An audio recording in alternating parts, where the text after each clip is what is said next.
फेब्रुवारीचा हप्ता 10 जिल्ह्यातील लाडक्या बहिणींना आता मिळणार आहे। पूर्ण तयारी प्रशासनाकडून झालेली आहे। आता कोणत्याही क्षणी 10 जिल्ह्यात बहिणींना मेसेज येतील। मला आपल्या माध्यमातून सर्व लाडक्या बहिणींना फेब्रुवारी महिन्याची सुद्धा आम्ही तयारी त्या निमित्ताने करत आहोत। त्याच्या त्या 3-4 दिवसाच्या या महिन्याच्या कालावधीमध्येच कसा त्यांच्या अकाउंटला पोचेल ही आम्ही खबरदारी घेणार आहोत। फेब्रुवारी महिन्याचं नियोजन सुद्धा आम्ही त्या पद्धतीनं करत आहोत। पण 8व्या हप्त्यासाठी पुनर्पडताळणी देखील सुरू करण्यात आली आहे। काल 5 जिल्ह्यामध्ये पडताळणी झालेली आहे। लाडक्या बहिणींसाठी महिला बाल विकासाकडून एक परिपत्रक देखील जारी करण्यात आलं आहे। आता ज्या महिलांना आधीचे हप्ते मिळाले नाही त्यांच्यासाठी एक मोबाईल नंबर देखील जारी करण्यात आला आहे। 3 अंकी मोबाईल नंबरवर तुम्ही आता तक्रार करू शकता।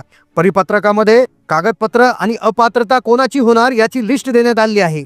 लाडक्या बहिणींना एक मोठा झटका या ठिकाणी भेटलेला आहे। TV9 मराठीवर एक बातमी आली, आता 2 व्हीलर म्हणजेच मोटारसायकल जरी असेल तरी देखील 8वा हप्ता मिळणार नाही। 2 आणि 4 चाकी वाहनधारकांना लाभ मिळणार नाही असं देखील आदिती तटकरेंनी स्पष्ट केलंय। 10 जिल्ह्यात पैसे वाटपाचे आदेश देण्यात आलेले आहे, पण हा हप्ता सर्व बहिणींना मिळणार नाही, कारण की लातूरमध्ये पडताळणीमध्ये 25,000 महिला योजनेतून बाद केलेल्या आहेत। अपात्र महिला आता इथून पुढे जर लाभ घेताना दिसल्या तर तुम्ही एका ॲपवर तुम्ही त्यांची कंप्लेंट करू शकता। सरकार एक ॲप देखील तयार करत आहे। आता कोणत्या 5 निकषांवर बहिणी बाहेर निघणार आहेत ज्यावरून आता तुम्हाला समजेल की तुमचा हप्ता येणार की नाही। कोणते 5 निकष असणार, कोणत्या 5 निकषांवर आता ठरणार की तुम्हाला 8वा हप्ता येणार की नाही, मागचे पैसे येणार की नाही। महिलांमध्ये खूप मोठ्या शंका होत्या, आता ज्याचं उत्तर स्वतः आदिती तटकरे मॅडम यांनी दिलं। आम्ही 5 बाबींवर जे क्रॉस व्हेरिफिकेशन आहे ते करत आहोत। त्याच्यामध्ये 2.5 लाखाच्या उत्पन्नापेक्षा अधिक ज्यांचं उत्पन्न आहे अशा ज्या महिलांनी लाभ गेलेला आहे किंवा ज्यांच्या संदर्भातल्या तक्रारी आलेल्या आहेत किंवा दुचाकी वाहनांच्या पलीकडे 4 चाकी वाहने ज्यांच्याकडे आहेत त्यांच्या संदर्भातल्या काही तक्रारी आमच्याकडे आल्या होत्या। काही लग्न होऊन इतर राज्यामध्ये वास्तव्यास गेलेल्या असतील त्यांनी त्या ठिकाणी काही ऍप्लिकेशन्स केलेले आहेत की आम्ही आता या लाभासाठी पात्र नाही आहोत। त्याच्यानंतर डुप्लिकेशन म्हणजे त्यांनी 2 वेळा अर्ज दाखल केले होते किंवा 2-3 वेळा अर्ज दाखल केले होते, अशा काही तक्रारी आल्या होत्या।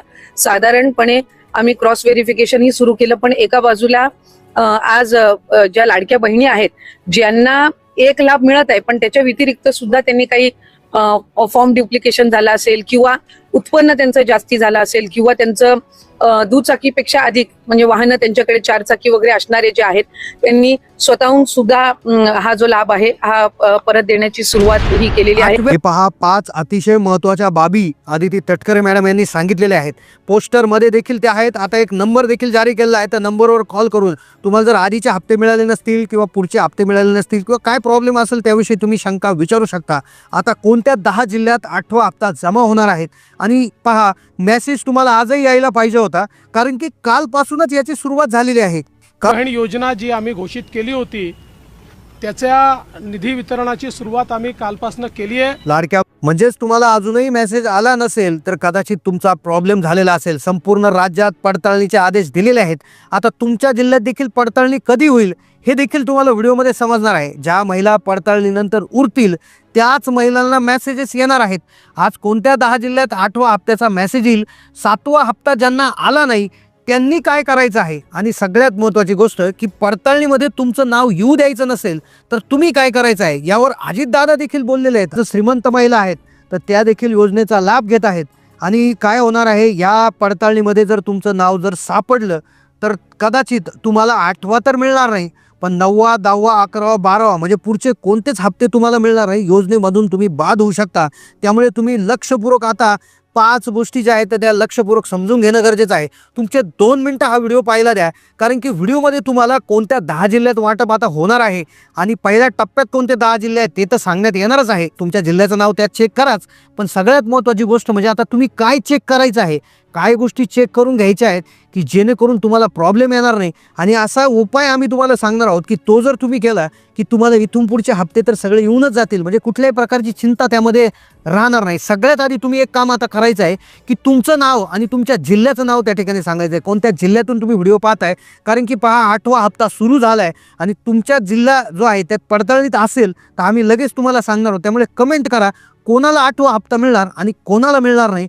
कुणी टेन्शन घ्यायचं नाहीये, कुणी बिंदास्त राहायचं आहे आणि कुणी टेन्शन घ्यायचं आहे। संपूर्ण सविस्तर व्हिडिओ ऐका, 2 मिनिटाच्या तुम्हाला सांगणार आहे, कारण की डायरेक्ट पडताळणीचे आदेश आलेले आहे। ज्या महिलांनी फॉर्म भरले होते, काही काहींनी चुकीचे डॉक्युमेंट जोडले, काही म्हणजे लातूर, सांगली असेल, सातारा असेल, सोलापूर असेल, बार्शी, सोलापूरमध्ये जबरदस्त रॅकेट एक उघडकीस आलेलं आहे. 25,000 महिला लातूरमध्ये सापडलेल्या आहेत. तर तुमचंही नाव कदाचित तुमच्या जिल्ह्यात येऊ शकतं. त्यामुळे कुठून तुम्ही व्हिडिओ पाहताय, कोणत्या जिल्ह्यातून पाहताय, कमेंट करा. कारण की आता पहा, पडताळणीचा जिल्हा आहे रत्नागिरी. रत्नागिरीमध्ये देखील छाननी सुरू झाली आहे. रत्नागिरीतून तुम्ही व्हिडिओ पाहताय का, कमेंट करा. सोलापूर जिल्ह्याची बातमी आलेली आहे. सोलापूरमधून व्हिडिओ पाहताय का? सांगलीची बातमी आलेली आहे. सांगलीतून व्हिडिओ पाहताय का?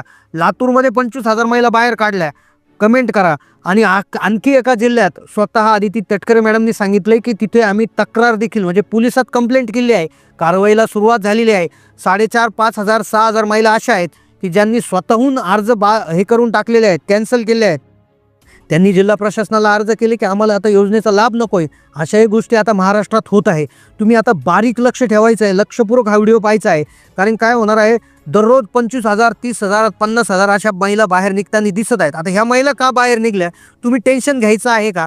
आता लक्षपूर्वक ऐका आणि कोणत्या 10 जिल्ह्यात पैसे येणार याची माहिती घ्या. आता लक्षपूर्वक ऐका की कोणावर गुन्हे दाखल होत आहे, कोणावर कारवाई होत आहे, कुठून वसुली होत आहे, काय प्रॉब्लेम होत आहे, का महिला बाहेर जात आहे, पडताळणीमधून कोणत्या महिला बाहेर पडत आहे. तर लक्षपूर्वक ऐका. स्वतः आदिती तटकरे मॅडम 4 दिवसापूर्वी म्हणाल्या होत्या की आम्ही कुठलेही निकष बदललेले आहे, सगळे निकष सारखेच आहेत. मग आता टेन्शन कुणी घ्यायचं आहे? टेन्शन कुणी घ्यायचं आहे? ज्यांचं पांढरं रेशन कार्ड आहे. लक्षपूर्वक ऐका, ज्यांचं पांढरं रेशन कार्ड आहे. कारण की ज्यांचं पिवळं रेशन कार्ड आहे, ज्यांचं केशरी रेशन कार्ड आहे, मुळातच त्यांचं उत्पन्न आता पिवळं रेशन कार्ड जर असेल तर तुमचं उत्पन्न 15,000 रुपयाच्या आत आहे वर्षाला, आणि केशरी रेशन कार्ड असेल तर तुमचं वर्षाला उत्पन्न 1 लाख रुपयाच्या आत आहे, असा त्याचा अर्थ होतो. मग आता याचा अर्थ ज्यांचं उत्पन्न, ज्यांच्याकडे पिवळं आणि केशरी रेशन कार्ड आहे त्यांनी काळजी करण्याचं एवढं काही टेन्शन घेण्याची गरज नाही. पण फक्त जर पुढे मोबाईल ॲप जर आलं आणि मोबाईल ॲपमध्ये जर तुमची कोणी तक्रार केली तर तक्रार केल्यानंतर लगेच अर्ज बाद होत नाही, पण त्यावर सरकार पडताळणी करणार, नक्की तुमची चेकिंग करणार. आता तुमच्या घरात 4 व्हीलर असेल तर RTO विभागाकडून तपासणी करून घेणार. तुमचं उत्पन्न जास्त असेल तर आयकर विभागाकडून तुमचे डिटेल मागवणार. तर यासाठी काळजी घेणं गरजेचं आहे तुम्ही काय करा, तुमचं रेशन कार्ड जर पांढरं असेल तर त्या लोकांनी थोडंसं टेन्शन घेणं गरजेचं आहे. कारण की पांढरं रेशन कार्ड असेल तर याचा अर्थ असं होतो की तुमचं उत्पन्न जास्त आहे आणि तुमच्याकडे बऱ्याचशा गोष्टी आहेत, तुमच्याकडे सिंचनाखालची जमीन आहे. कारण सरकारी निर्णय आहे, तो सरकारी नियम आहे की पांढरं रेशन कार्ड अशा लोकांना दिलं जातं की ज्यांचं उत्पन्न खूप जास्त असतं. आता अशा प्रकारे जे आहे तर ही प्रकारे पडताळणी त्या ठिकाणी होणार आहे. आता दुसरी गोष्ट काय आहे की कोणावर कारवाई झाली आणि त्यानंतर लगेच पाहूयात की कोणत्या 10 जिल्ह्यात पैसे आता येणार आहे. आता लक्षपूर्वक ऐका की कारवाई अशा महिलांवर झालेली आहे. आता भिवू नका तुम्ही, सगळ्यात महत्त्वाची गोष्ट, कुणीही भीती वाटण्याचं कारण नाही. कारण की कारवाई कोणावर होते की ज्यांनी फार म्हणजे आघोर पाप केलं असतं अशा महिलांनी. आता काय केलंय की लातूरमध्ये म्हणा किंवा तिकडे सोलापूर याच्यामध्ये काय झालंय, तिकडल्या काही डुप्लिकेट बाहेरच्या परप्रांतीय ज्या महिला आहेत, म्हणजे उत्तर प्रदेशमधल्या असतील, बिहारमधल्या असतील, काही ठिकाणी बांगलादेशमधली बहीण मुंबईमध्ये सापडले आहेत. तर अशा प्रकारच्या बहिणांनी काय केलं की जे डुप्लिकेट डॉक्युमेंट देऊन, अस्पष्ट फोटो देऊन काय केलं, त्यांनी अर्ज भरले आणि काय केलं, त्यांनी त्या प्रकारे ते पैसे लाटले. अशा प्रकारच्या महिला निदर्शनास आल्या आणि त्या बाहेर काढण्यात आल्या. त्यामुळे तुम्ही बिलकुल टेन्शन घेऊ नका. जी महाराष्ट्रातली रहिवासी महिला आहेत, जिच्याकडे पिवळं किंवा केशरी रेशन कार्ड आहे, जिचं उत्पन्न 2.5 लाखाच्या आत आहे, जिचं घरामध्ये 4 व्हीलर नाही आहे, जिच्या घरामध्ये कुठल्याही प्रकारे कुणी सरकारी नोकरदार नाही, जिच्या घरात कुणी आयकरदाता नाही, स्वतः ती महिला जॉब करत नाही, जॉब जरी करत असली तरी 20,000च्या वरती तिला महिना नाही येत नाही आहे साधारणपणे, तर अशा महिलांनी बिलकुल घाबरायचं नाही, बिंदास्त राहायचं आहे. तुम्हाला हप्ता हा येणार, 8वा येणार, 9वा येणार, 10वा, 11वा, 12वा, 13वा, म्हणजे सर्वच्या सर्व हप्ते येणार. फक्त व्हिडिओ पाहत राहायचे आहे चॅनलला आपले. कारण की नियमांमध्ये आता बदल होत आहे. जसं आता ॲप आलं, कदाचित काय होईल, तुमच्या एखाद्या महिलेबरोबर जर वाद असेल तर तुमच्या शेजारीने एखादी तुमच्यावर कंप्लेंट करू शकते ॲपद्वारे. ॲप अजून आलेलं नाही, पण ॲप सरकार विचाराधीन आहे की जेणेकरून महिलांच्या मार्फत कंप्लेंट येतील आणि त्या ठिकाणी तो अर्ज बाद होईल. पण कदाचित तुम्ही काय करा, थोडंसं आता सलोख्याने राहणं गरजेचं आहे. आता महिलांनी एकत्र व्हायचं आहे, एकमेकांशी एकनिष्ठ राहायचं आहे. सरकारने अगदी क्रांतिकारी योजना सुरू केली, इतिहासात पहिल्यांदा असं झालं की महिलांना इतका लाभ मिळतोय. त्यामुळे आता महिलांनी स्वतः एकत्र व्हायचं आहे, कोणाचीही त्या ठिकाणी तक्रार करणे नाही किंवा काही नाही. ज्या महिला अतिच म्हणजे या आहेत, अपात्र आहेत, तर त्यांची तक्रार त्यांनी नक्कीच केली पाहिजे जर पुढं ॲप आलं तर.